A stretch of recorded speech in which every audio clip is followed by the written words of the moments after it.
আপনি এখন voltage test করলেন, যেটাকে বলে আমরা হট টেস্ট এবং কি কুল টেস্ট। আমরা হট টেস্ট কাকে বলি? যেটা ব্যাটারি কানেকশন লাগানো, যেটা ডিসি পাওয়ার সাপ্লাই লাগানো, যেটা হচ্ছে চার্জিং কেবল লাগানো, সেটাকে বলবো আমরা কি হট টেস্ট। আর কুল টেস্ট মানে জিআর নাকি, মানে ভোল্টেজ ছাড়া যেগুলো দিয়ে মাপবো আমরা ওটাকে বলি কুল টেস্ট। তাহলে আমরা হট টেস্টিং এর মাধ্যমে যখন আমরা এখানে মাপবো, এখন আপনি পাচ্ছেন এখানে 4.2 ভোল্ট। কোথায়? ব্যাটারি কানেক্টরে। তো এখন দেখতেছেন ব্যাটারি কানেক্টর 4.2 ভোল্ট পাচ্ছেন, কিন্তু আমার ফোনে চার্জ বাড়তেছে বা চার্জ হচ্ছেন। কথা কি বুঝতে পারেন? এখন চার্জিং ভিতরে ময়লা, কিন্তু এখানে ভোল্টেজ দিচ্ছে, আপনাকে দেখাইছে ভোল্টেজ, কিন্তু এখানে এই চার্জিং পোর্টে যখন আপনি কিছুক্ষণ পরে আপনি যখন ব্যাটারি লাগান, তখন এটা কি হয়ে যায়? ডিসচার্জ হয়ে যায়। কথা বুঝতে পারছেন?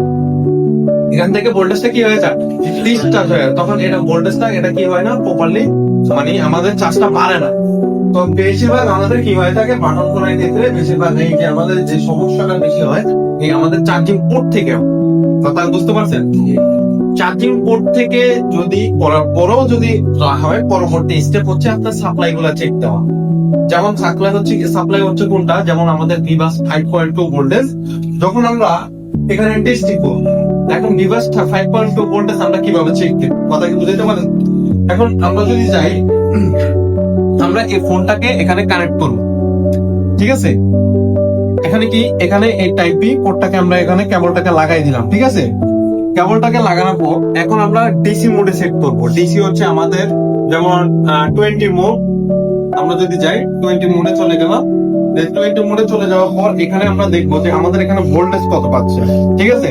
যে আমাদের ব্যাটারি কানেক্টরে এখানে আগে কত ভোল্টেজ পাচ্ছে আমরা এটা দেখবো, ঠিক আছে?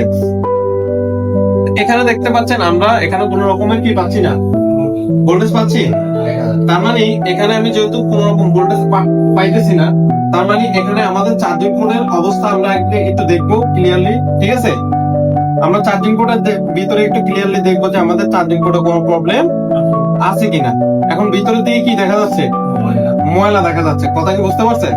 তাহলে আমরা জানি কি, ভিতরে যদি কোনো ময়লা বা কোনো ঝং আবরণ যদি থেকে যায়, তাহলে আমরা এখানে কোন রকম ভোল্টেজ প্রপারলি পাবো না। আর যদি আসেও, তাহলে এটা সীমিত আইসা আবার এটা কি হয়ে যাবে, চলে যাবে। কথা কি বুঝতে পারছেন?